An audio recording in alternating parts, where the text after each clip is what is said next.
What is up, you guys? Welcome back to Me TV Reviews. I am your host, Mo, and tonight,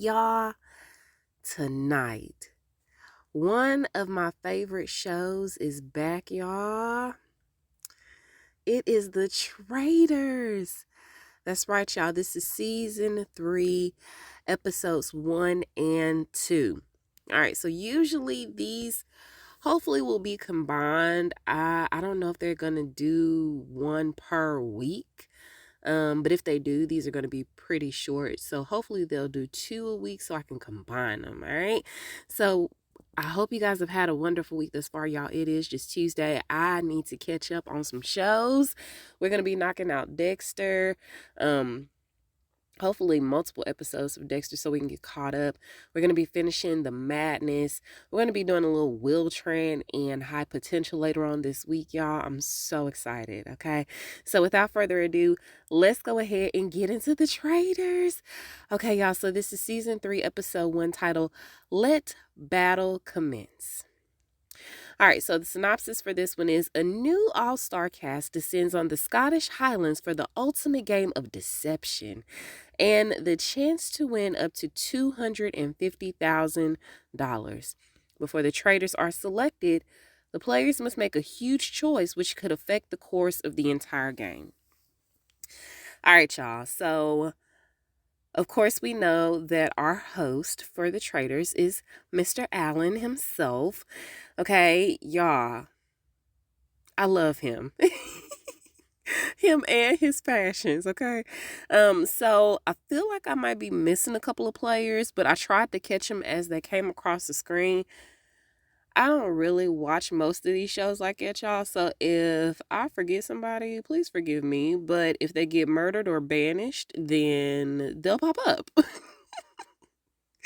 So let's go ahead and introduce all the players from their respective shows.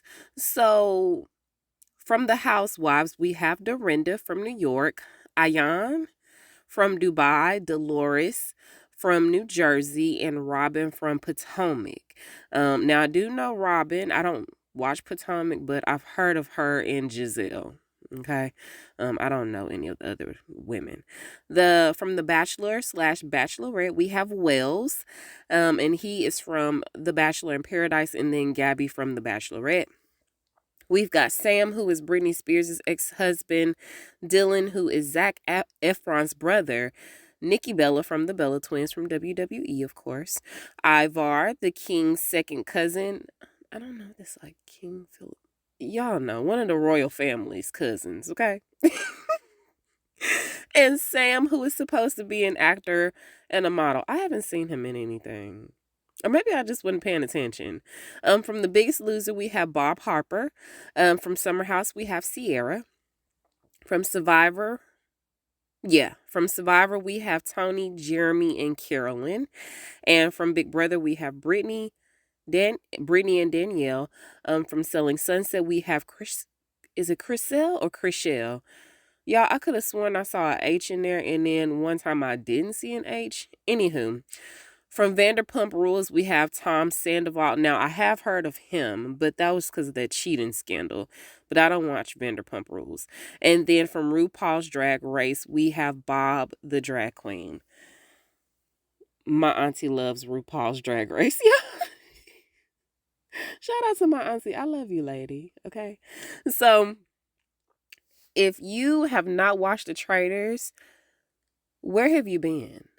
But this is one of the shows that airs on Peacock. The show is basically about 2 or more people being selected in the first episode to deceive the players and murder a player off each night in hopes that they get closer to collecting whatever the total pot is going to be at the end without getting caught. Okay. Now, last year it was Phaedra. Oh my gosh, what is that lady's name? Parvati, and I can't remember the guy's name. But he snitched on them real fast, y'all. I think he was one of the Big Brother people. Dan. That's who it was. And then they brought Kate back, and Kate became a traitor, and it just kind of collapsed towards the end. CT and Trishelle won. I really wanted CT to win by himself. I don't really like Trishelle, but whatever. So anyway, um, on to this season. This season seems promising, even though I don't know most of these people. So, of course, Alan makes his grand entrance and explains the rules, as I have already. Afterwards, he tells his followers, which are the people in the creepy mask, to go B. Okay. Now, all of them go B except for one. But that's because he's actually not a follower. He is a potential player of the game if somebody chooses to invite him into said game by going to go shake Alan's hand. But if a player decides to do this and they bring him in, that same player that went to go shake Alan's hand has to eliminate another player from the game immediately. Now, they ain't even 10 minutes into the show before Alan started throwing twists into the game. Okay. The potential player is a guy called Boston Rob from Survivor.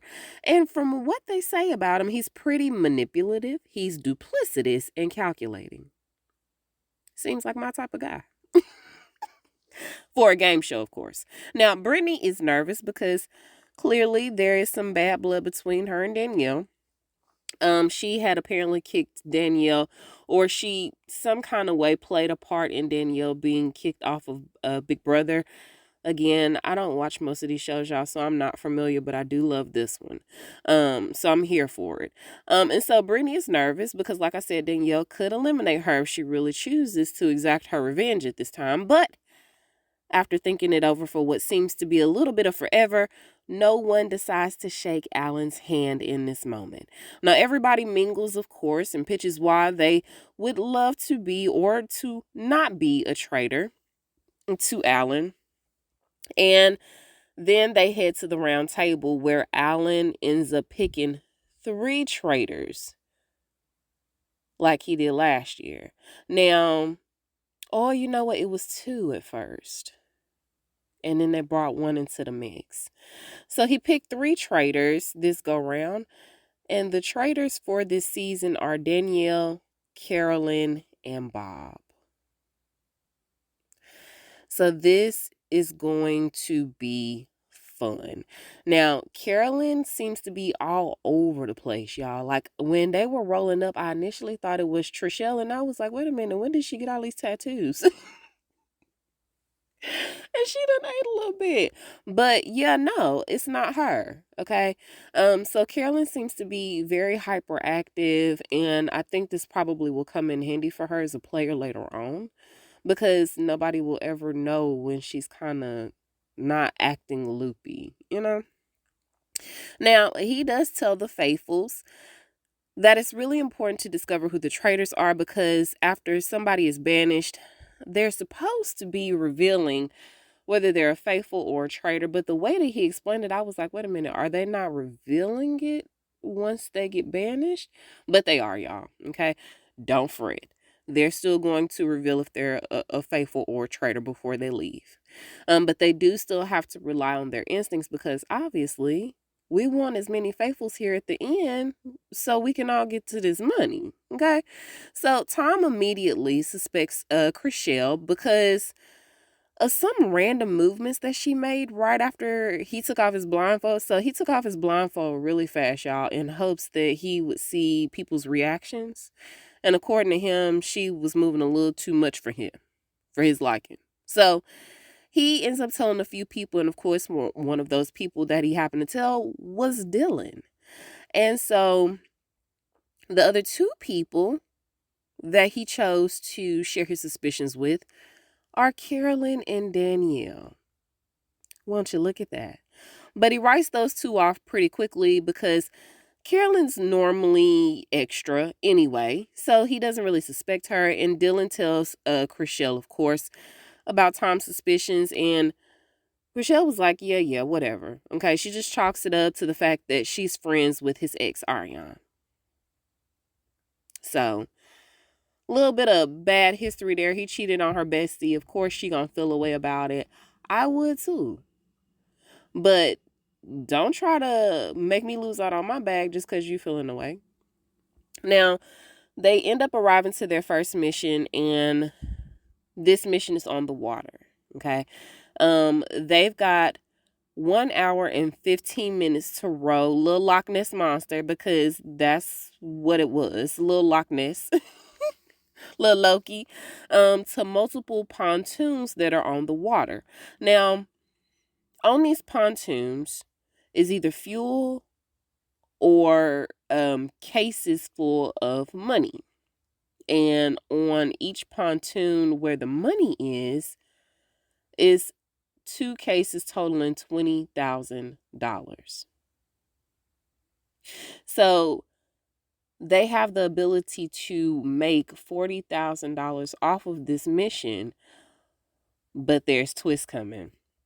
So, like I said, they have to stop at these pontoons and collect the crates, or the fuel.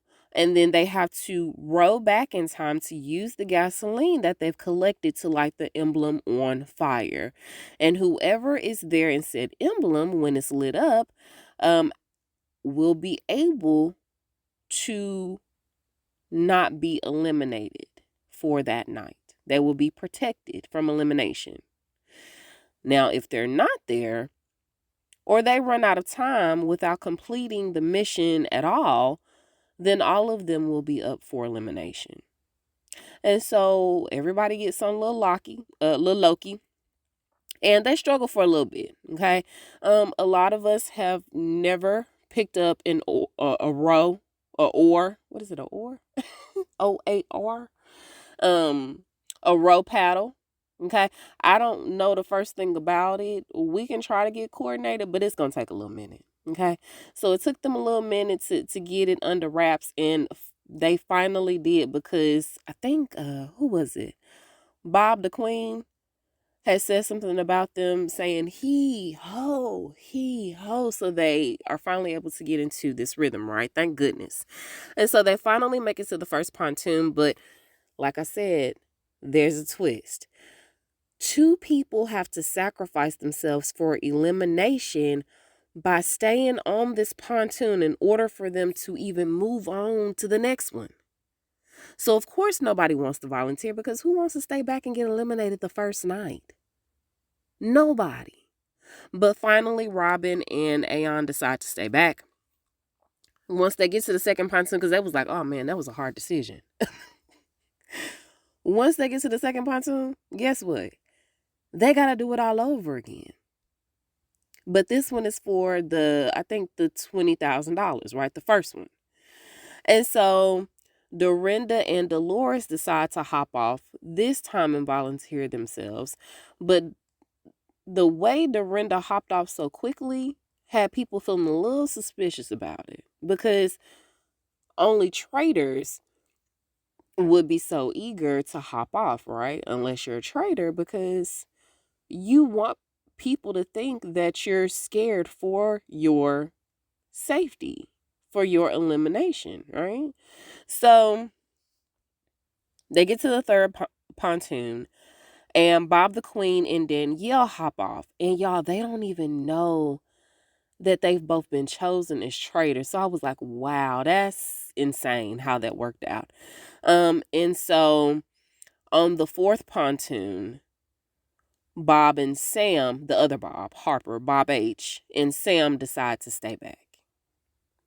Now, when they get to the fifth pontoon, where the last $20,000 is, nobody else wants to volunteer.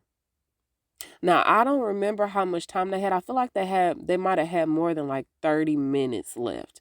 So they could have rowed back in time to light it up if 2 people chose to volunteer, but nobody else wanted to get off because they were selfish like that. Okay. But they got at least 20,000, and so they make it back to the emblem. They light it up. Mission complete. Whoop whoop. That's great. We added $20,000 to the pot. So what was messed up about it was the fact that the ones that completed the mission got to leave right away. But the ones that sacrificed themselves, Y'all, they had to stay back and wait until somebody came to get them. And so by the time they got back to the house, majority of the food was already eaten. They was pissed because they was cold, they was hungry, and then now I might be going home. I might be going home, and I ain't even got a decent meal. I tell y'all, that would have made me mad. Oh, Dorinda and Danielle, they was pissed. So now the most upset out of all of them seems to be Dorinda, which, like I said, she had a valid reason to be. She's not a traitor. But it was just the fact that she jumped off so fast that kind of had people looking at her sideways like, why would you volunteer so quickly? But she was like, we had a mission to complete. What do you mean? Take it into consideration, whoever the traitors are. Don't get rid of me. I took one for the team.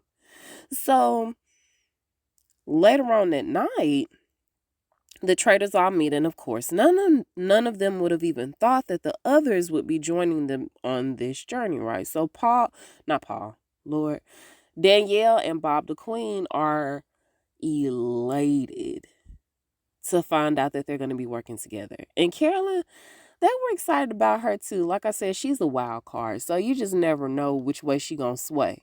Okay, depending on how the wind is blowing. So, like I said, they're going to be pretty convincing. And then Alan, the twist. This was probably the best episode 1 out of all the 3 seasons. So, the twist just kept on coming, y'all, because Alan, not only did he bring Boston Rob back, but he's brought him back as a traitor. And not only that, y'all, but he's going to also be bringing 2 additional people with him. It was a crazy first episode. Now, I will say the fact that they brought him back as a traitor, I was like, the people who knew him already kind of see him as a snake anyway. So how we gonna make this work? How we gonna try to turn this around? So we didn't see who the other 2 players were, but clearly he did. And he's got a pretty maniacal laugh. He's got a really good villain laugh. So we'll go ahead and hop into episode 2. So this is season 3, episode 2, titled Revenge is a Dish Best Served Cold. Ice cold, baby. Ice cold. So, I did not put down a synopsis for this one, y'all. My apologies. So we just gonna jump right into the episode. So we begin the episode with the reveal of the new additions, because like I said, Rob is going to be joined by 2 other people. And those 2 other people are Wes and Derek. Now, I don't know Derek, y'all, but I know Wes. Wes is one of the best competitors when it comes to these types of games where there's a physical demand that's required. Okay? He's up there with CT. He's up there with Johnny Bananas. He's up there with the elites of competitors. So super excited to see him. I do remember I think he was supposed to be on this last year's the challenge for, I think it was the decades or something like that. And he said that he had a scheduling conflict, so that's why he didn't come. But yeah, no, if we can get CT, I will gladly take Wes. So he seems kind of cocky though, very arrogant. But I mean, when you good, I guess, right? So like I said, we know Wes is a stable competitor on the challenge, and Derek was on Big Brother. Now, while Rob is the only one that was chosen as a traitor, unbeknownst to the other 2, they vowed to stay together to get through the game. Okay, so they're gonna make it to the end. The traitors commence to killing, and they can't seem to agree on what plan of action to take. And of course, This causes Carolyn and Danielle to butt heads. They're getting off to a pretty rocky start because Danielle wants to think multiple steps ahead while Carolyn is just trying to live for the moment. She's just excited that she's a traitor. Y'all, she was so thirsty to be a traitor. She was talking about how she even slept in a cloak. I was like, girl, calm down. Okay? Dial it back a little bit. You're doing a little too much for the cameras. But anywho, she's just there. She's excited. So they ultimately decide to take a housewife out. Now, Ion is out. So it's going to be between Dolores, Dorinda, and Robin because those will shake the house. So at breakfast, we find out that Dorinda was actually the one that was murdered. And based off the reactions that we see in the room and comments that are made post reveal, suspicion is thrown on Robin and Wells.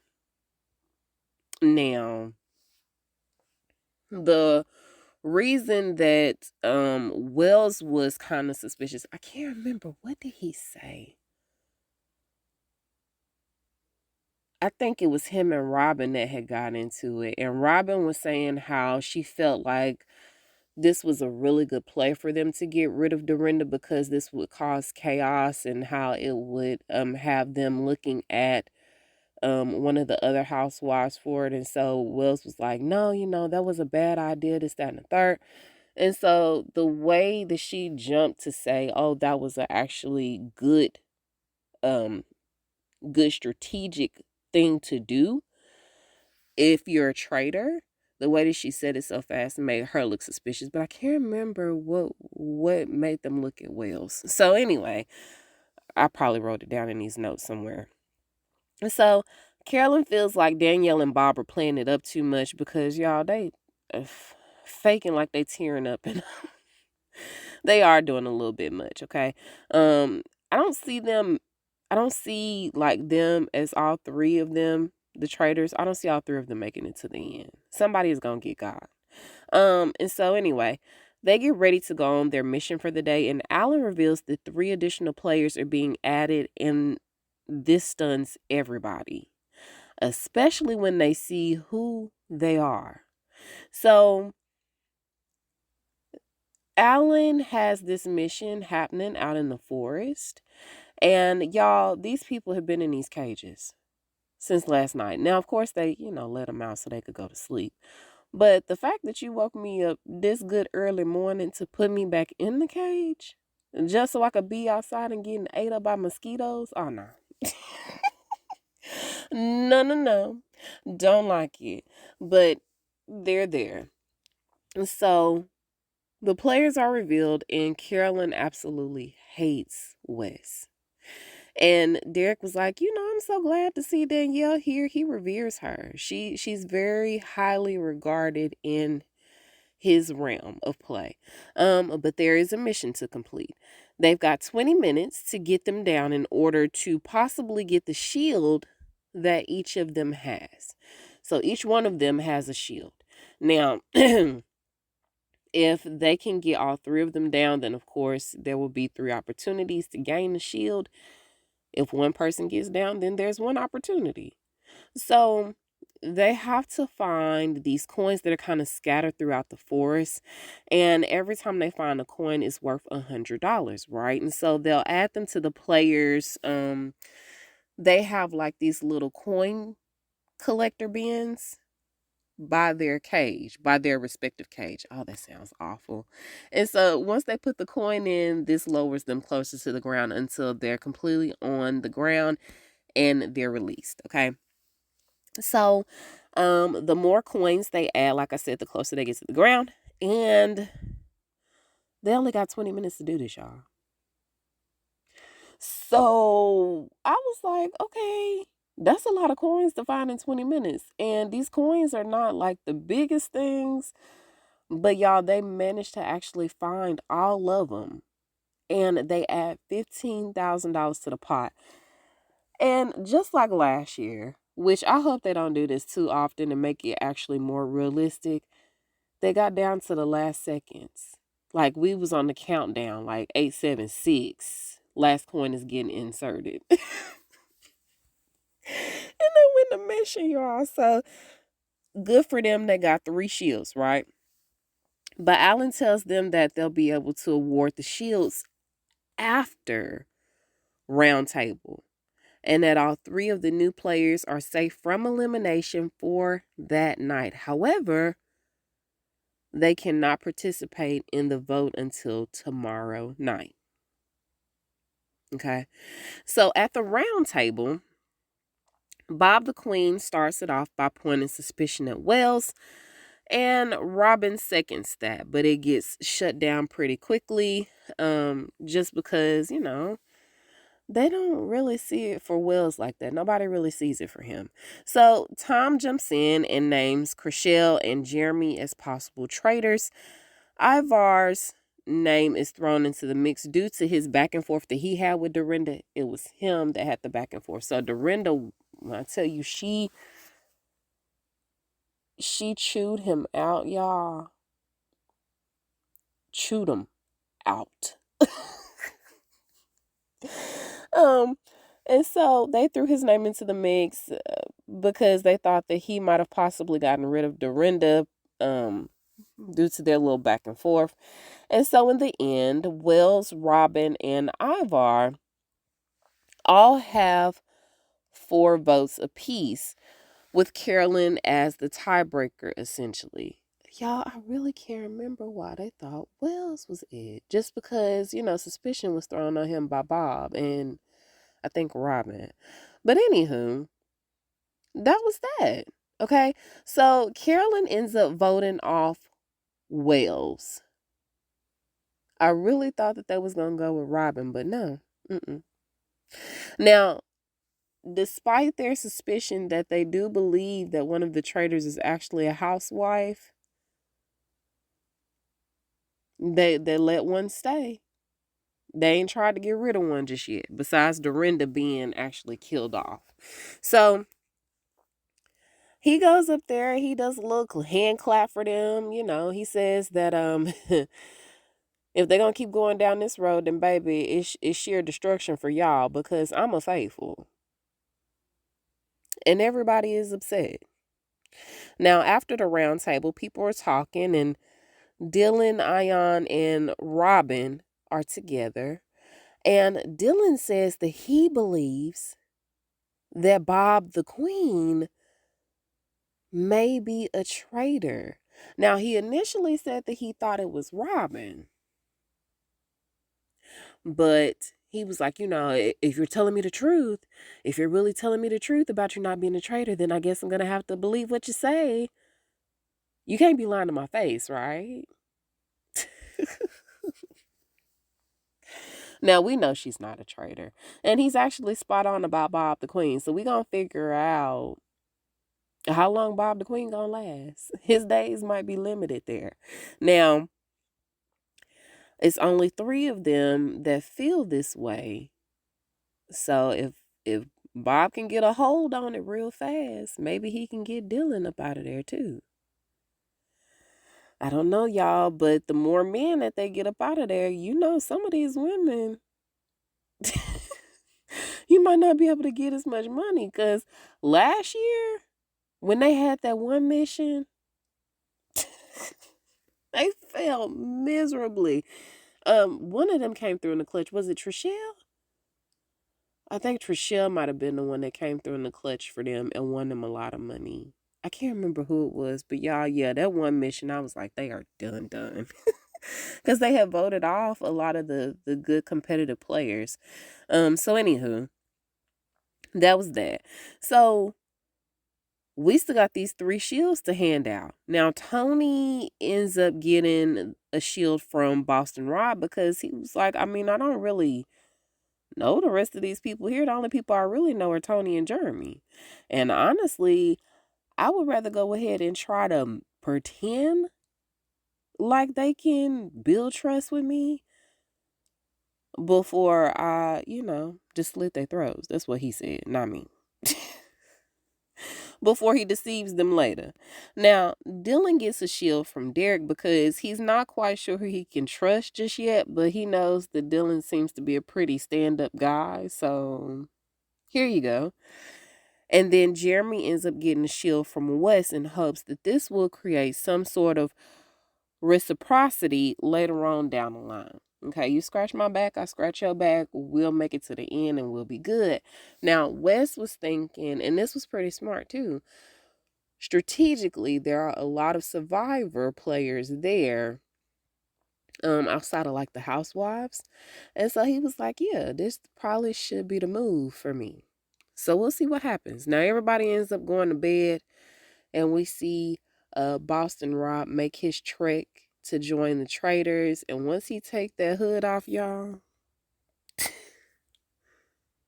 Danielle's face was like, what the hell? Why?